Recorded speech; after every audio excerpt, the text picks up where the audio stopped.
A trouble shared. This is episode 9, people, for the people who like staying up to date on the law, everything that is the Trouble Shared podcast. My name's Johnny Cochrane, but I am not here alone. I am joined by someone who is so mischievous that she is trouble to trouble. It's Twayna Mayne. Yo, Twayna? Johnny Cochrane. How are you? Sorry, just thought I'd bring a bit of musical flair. Yeah. You know me and you, very urban, Johnny. How are you this week? Any troubles to report?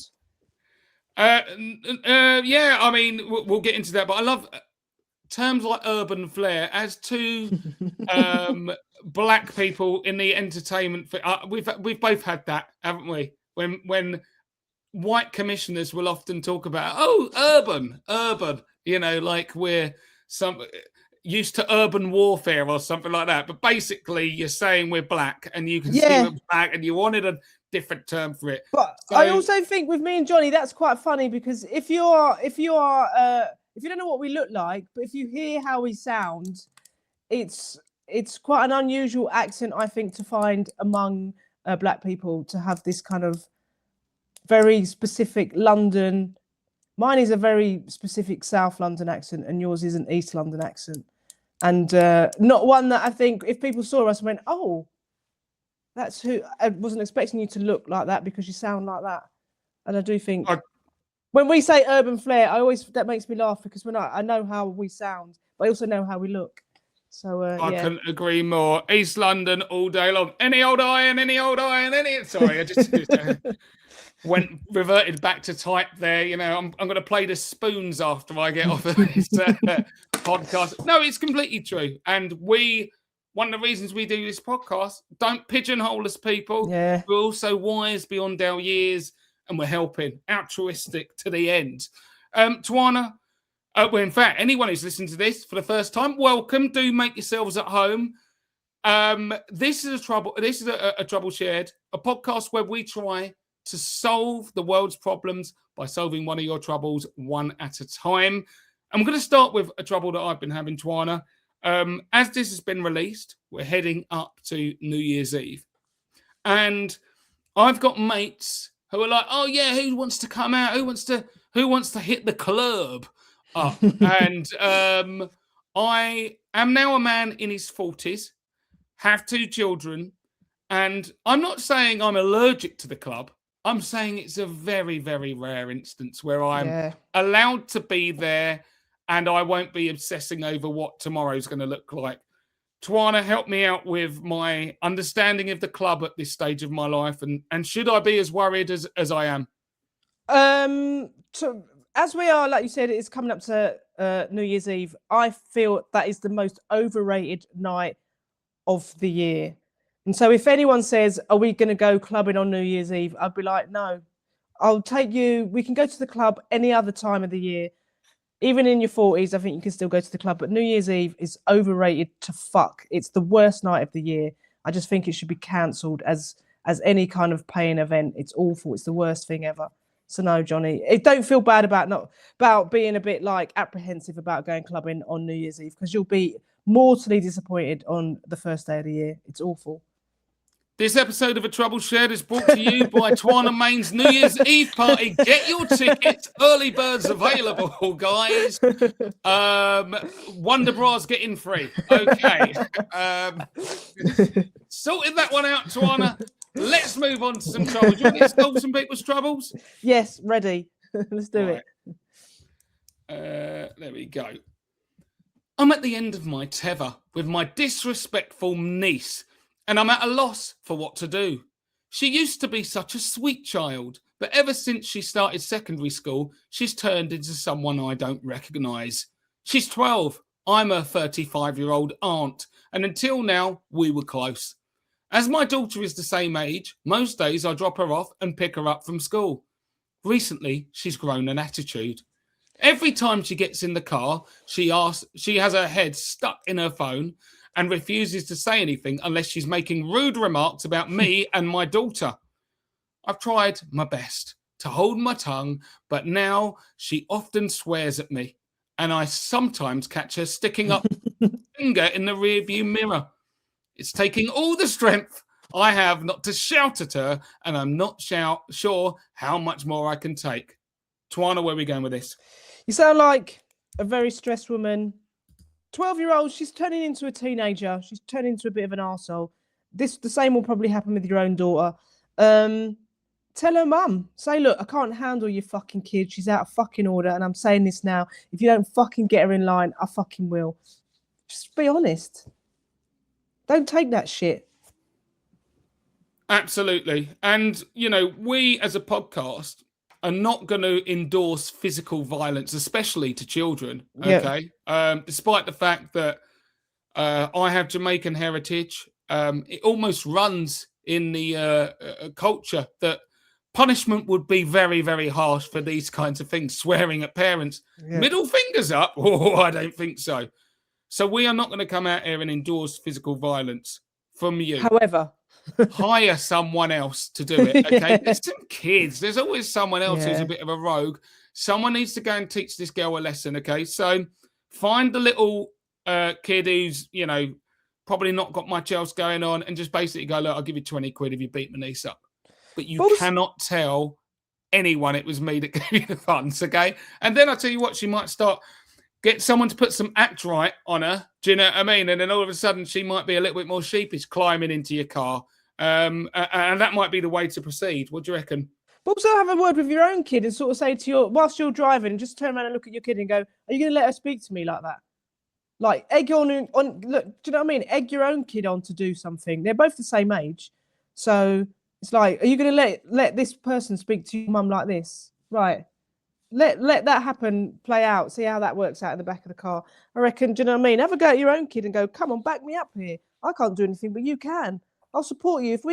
If her mum, my sister, you know, doesn't like this, then us adults will deal with this. But at the moment, I'm letting you take matters into your own hands. I agree with that. Let it happen. Just leave a knuckle duster in the back as well, and just let nature.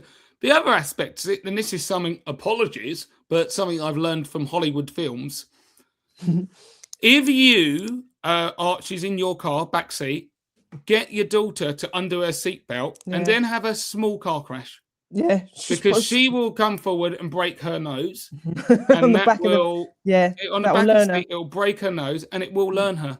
It will learn her, and you'll be like, now look, your nose is busted. Your nose looking like Steve Bruce, football manager. And that's because you're chatting shit to me. And this is what happens. And do it again, and I'll break harder. That kind of thing. But either way, look, to drill down and be a bit more succinct, you can't let this stuff go. I mean, there's no way you can do it. Listen, I am very much of the, I ascribe to the notion that it takes a village to raise a child. Very rarely can a family just do it and have a balanced child with no outside interaction. And that means aunties, uncles, wider family, and obviously, neighbours sometimes as well. And if your kid is acting bang out of line, then you need to start,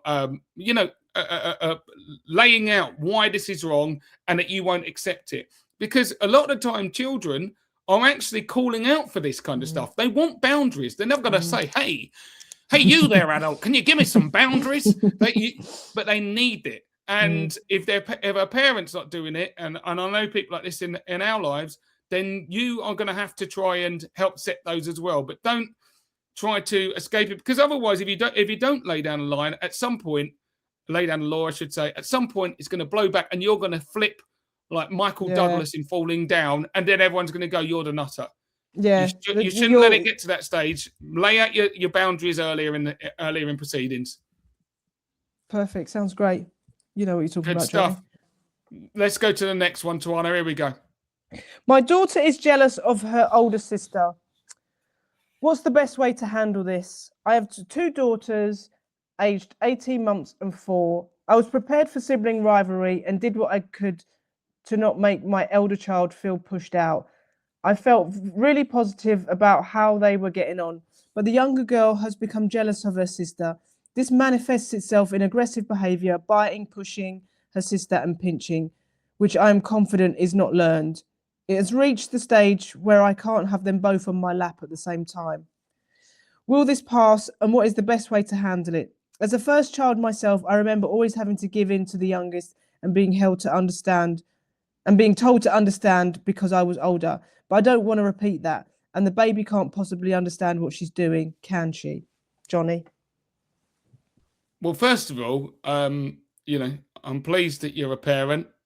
A great gift. But if you're having to ask me or Twayna whether your 18-month-old can comprehend what she's doing, then read some books about parenting. Of course she can't. She is 18 months old. Now, I'm actually a lot more comfortable giving advice. Yeah, I'm comfortable giving advice on this one, because when I first read this, when you put this into the shared document, I thought it said 18 years old. And so it's a completely different situation if your younger sibling at 18 years old is biting and pinching people. Different course of action I would give as advice. Of course they will grow out of it. They're 18 months old. If anything, once they start getting to around the 3 mark, they have a little bit more of an understanding of their actions and consequences, you know, having to go without things if they're acting up, you know, because you can put boundaries in place and punishments, that's allowed. And, you know, there are also natural human dynamics that will happen in any family, in any country, anywhere in the world. It always plays out.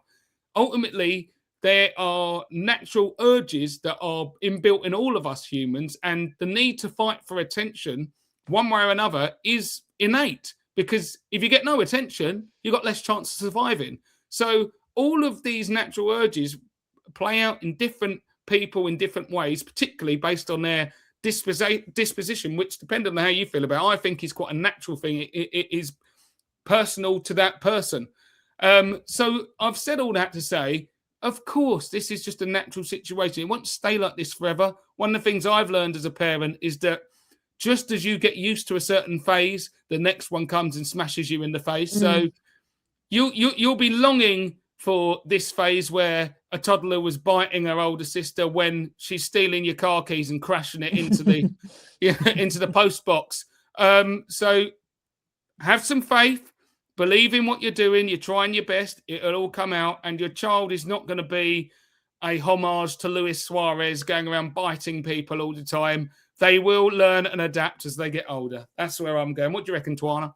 I'd nip the biting and the pushing and the pinching in the bud now, because that's not great behaviour, even though they are only 18 months old. But like you said, 18 months as a toddler, it's not the most articulate stage of a human's life. You know, she's frustrated about stuff.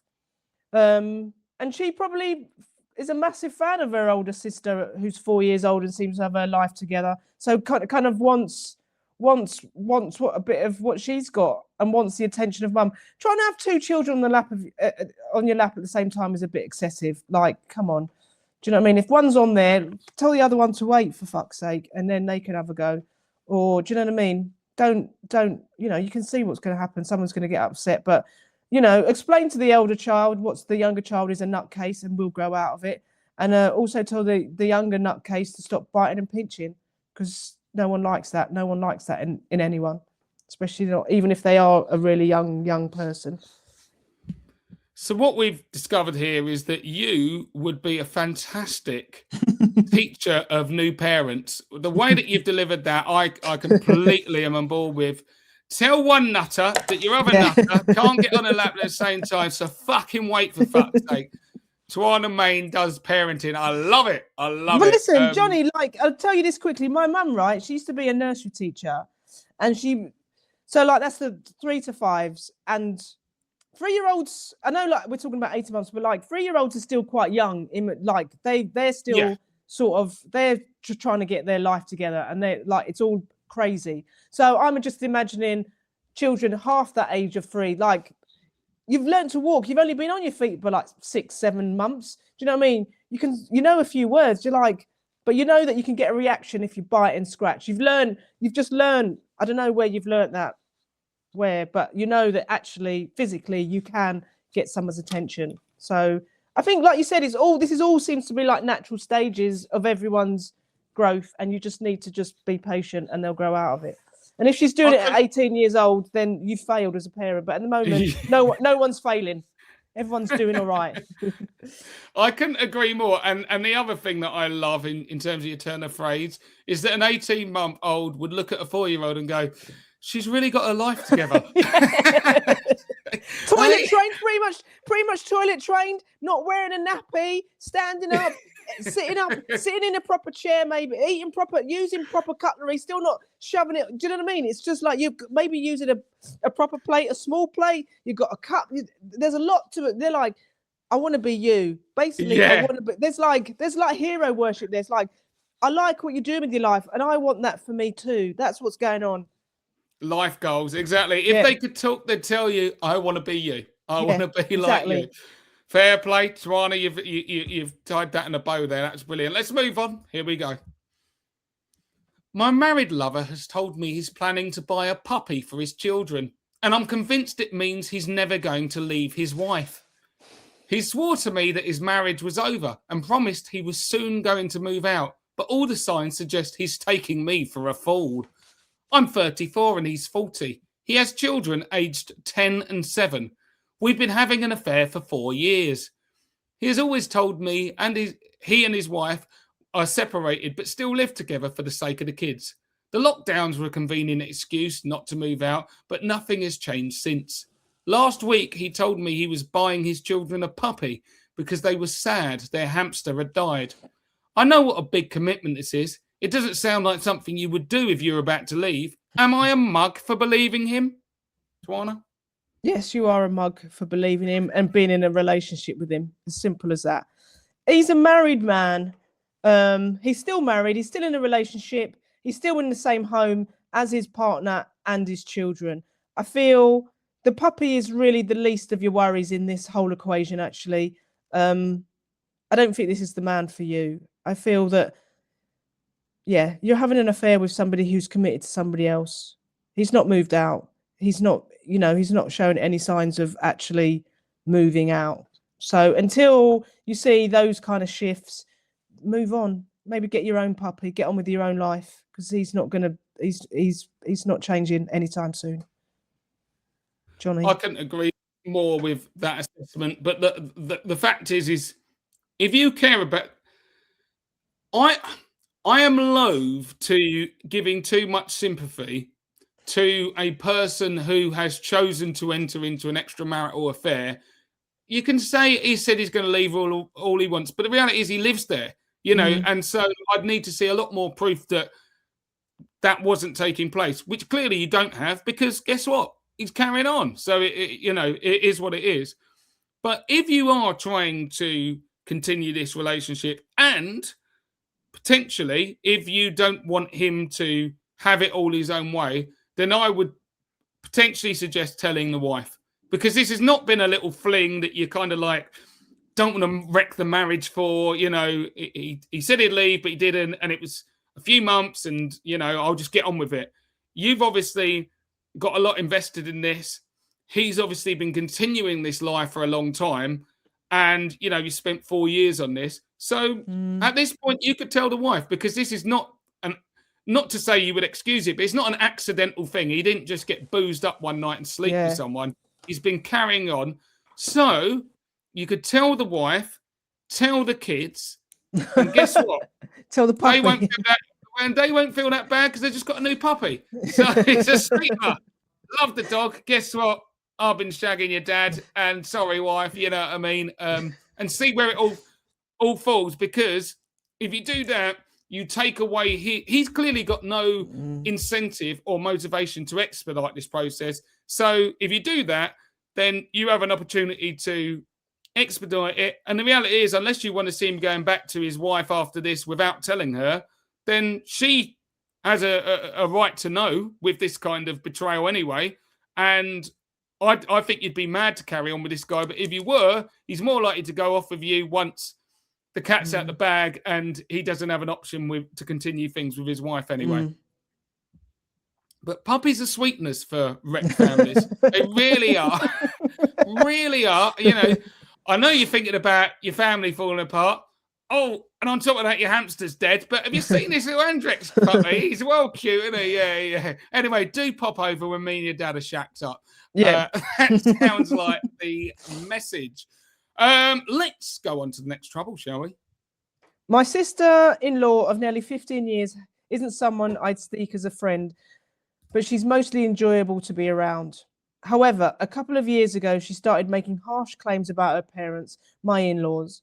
I didn't agree with what she was saying, but chalked it up to some sort of personal crisis and tried to be supportive. However, not long after that, she made a harsh claim about my young child. I was unkind to my husband, her brother, in the process. She then decided she needed time out and told my husband she would reach out when ready. She contacted us again 10 months later, which felt like a ridiculously long time. And when our nuclear families got together, it felt strange. We had to act as if nothing had happened. With most people, I would address my hurt and confusion directly, but my sister-in-law is like an emotional ticking time bomb. And now, because I no longer like or respect her, I do my best to avoid her. This makes holidays difficult as we can no longer gather as one big family. I feel bad about this and don't know what to do. This one is a hard one, and I can actually feel the quandary as it comes through.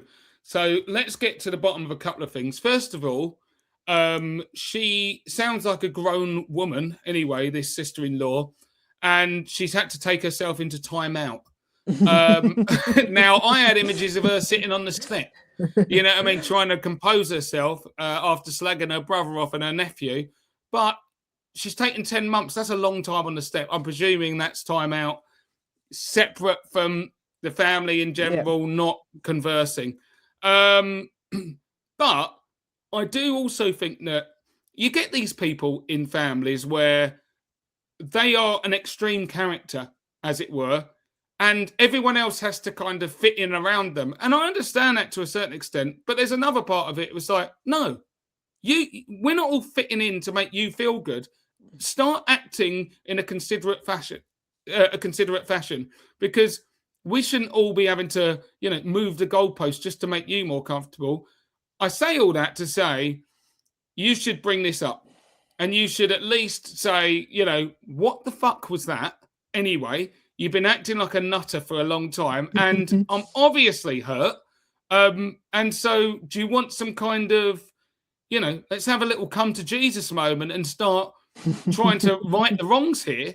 And if she's not, then you've got even more reason to give her a very wide berth, not try and engage with her. And if she does, but she doesn't know how to entertain it, then at least you've started, getting on the right path towards reconciliation and maybe a better future relationship with her. But I don't think there's only so long you can walk on eggshells before, it starts to dig into the feet. So I would say lay your cards on the table and let her do some fixing, because it sounds like she's a bit of a twat, quite frankly, and you've got every right to feel a bit peeved as to how she's acting. You can't really have siblings that sibling relationships are like majorly important and like the one sort of constant throughout your life, really. They like run the length of your whole life, really. Whereas parents is a bit of a different relationship. But you can't be, your brother's sister is a pain in the arse. She's been in your life that you've known for like nearly 15 years. And it's like, you've already said that she's not someone you seek as a friend. Well, yeah, she's not a friend. You can't choose her. She's your family. So because you're married to her brother, you're kind of stuck with her for a bit. So you kind of have to say, look, you're going to have to calm down, sister. Do you know what I mean? Have a word with him to have a word with her, and sort of say, please don't be having a go at my kids, because I will chin you. Do you know what I mean? It's like this kind of stuff. But also like having a bit of a time out. It's like 10 months. So where have you been for 10 months? You get less time in, do you know what I mean? For a conviction from whatever. Do you know what I mean? It's like, but you're in prison. Where have you been? Do you know what I mean? Who needs to take 10 months to calm down? Maybe she was having a baby. You can do that in 10 months as well. True, maybe there's a kid around you've not even met yet. Couldn't agree more, Twayna, as well, about engage the husband. He should be the first line of defense against this. because you've got a legit reason to feel pissed off about this, and he should be the one that goes in. He's got that relationship with her anyway. And just to piggyback off what you were saying as well, you might need to start sounding and acting a little bit more thuggish. Give her something to think about. Yeah. Tell her that you're going to spin her jaw. And if you do say that, you know what I mean? Like, yeah. Seriously, don't worry about the 10 months away, but next time I will spin that jaw. Yeah.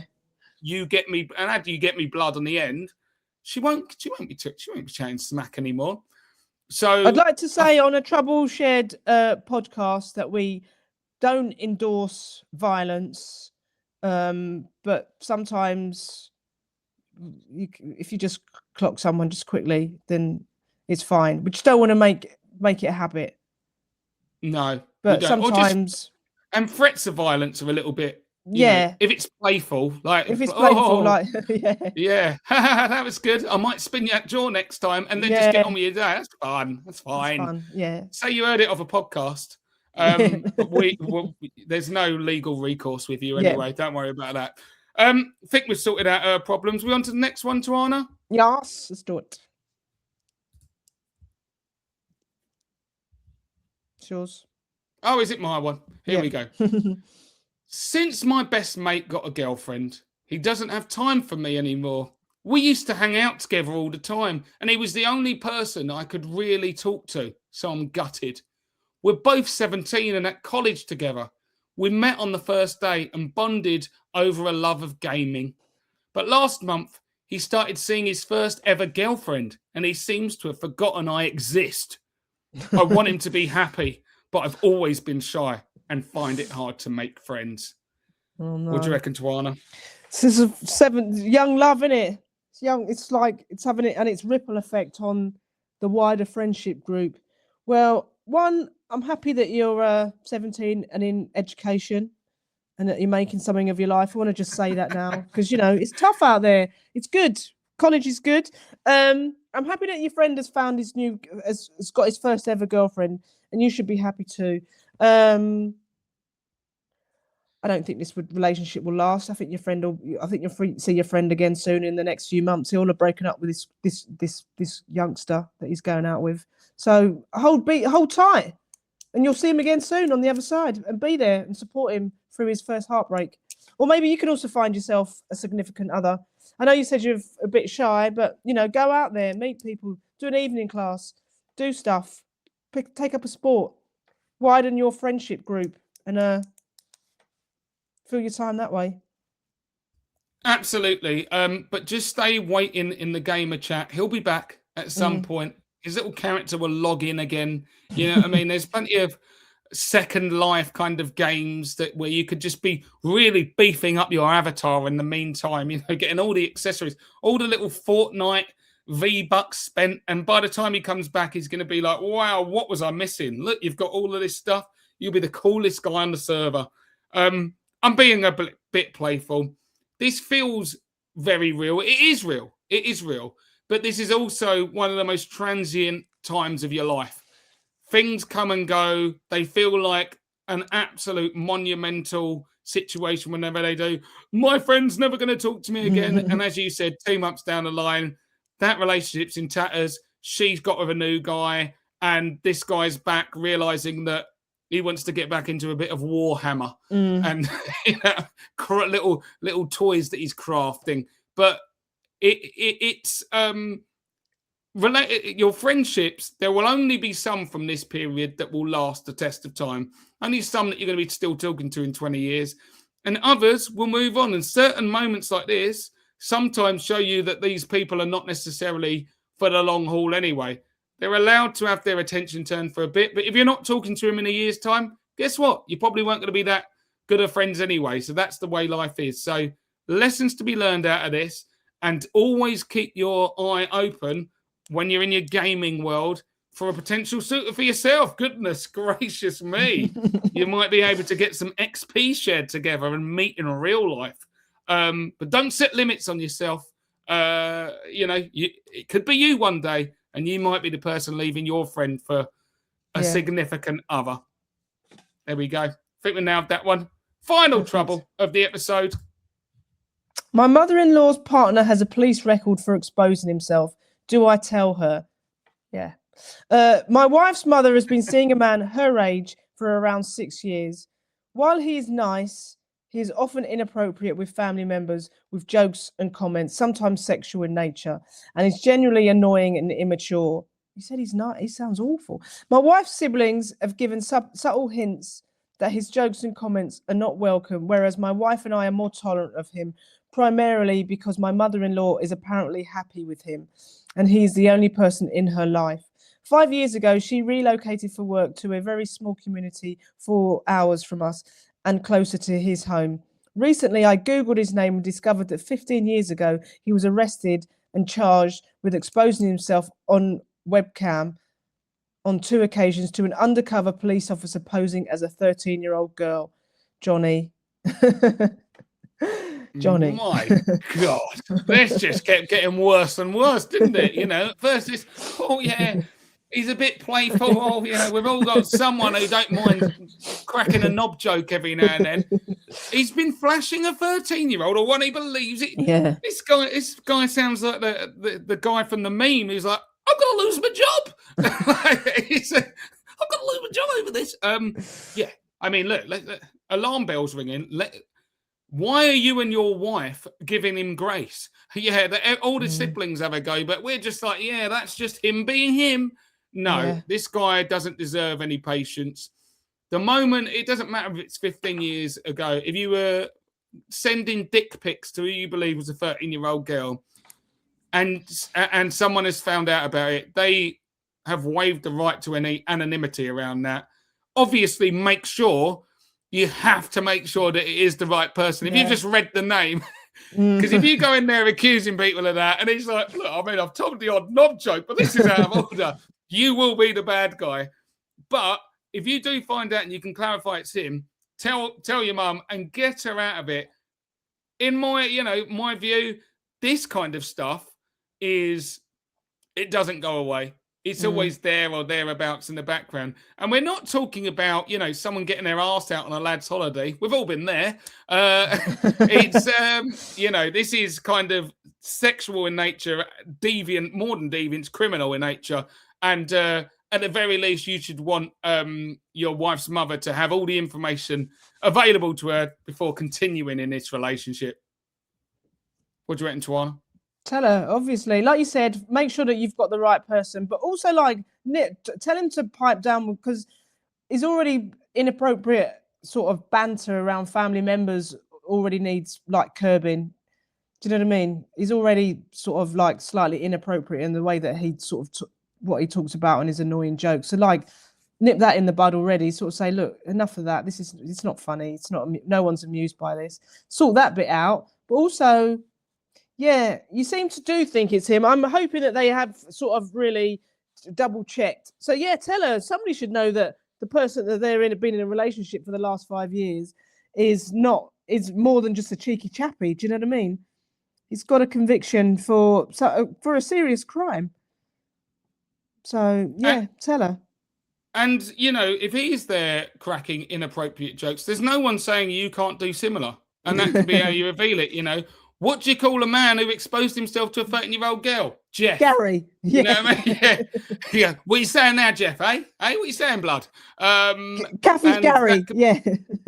That can be the way that it gets revealed, and say, listen, it's a bit of banter. This guy can usually take it. That can be the way that it goes down, gets revealed. But do not let this one pass. This is not the kind of thing you go, oh, well, it'll all come out in the wash. It won't. It won't. It's a bit rotten, and he sounds like a bit of a wrong one, if we're honest. So give everyone the information they need and let them make their own minds up, eh? Twayna, have we done it again? I think we've done it again. We've solved all the serious issues in people's lives. This is it. And as we head into a new year, we wish everyone who's listened to A Trouble Shared all the best. We hope you have a wonderful 2026. And remember, you can get us on our socials at iJohnnyCochrane and at Twayna Mayne. Send us in any troubles you've got. We will lend a helping ear. We'll help you solve those troubles. And in general, if you've enjoyed this, please don't send any pictures with any of those troubles, though. No diagrams, no photographs, just words, please. I just want to stipulate that, Johnny. Just for clarification and safety reasons.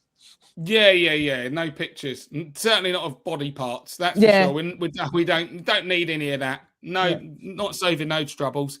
Now, if you've enjoyed this podcast, do support the podcast, liking and subscribing and sharing. Tell your friends, anyone you think might like it. That will be a big help to us. And, hopefully it will lead to more people gaining a love for this podcast as well. And we'd much appreciate it. Apart from that, we'll be back next week with more troubles being solved. And all that's left for me to tell you is a trouble shared is a trouble halved, I believe. See you next time. Bye-bye.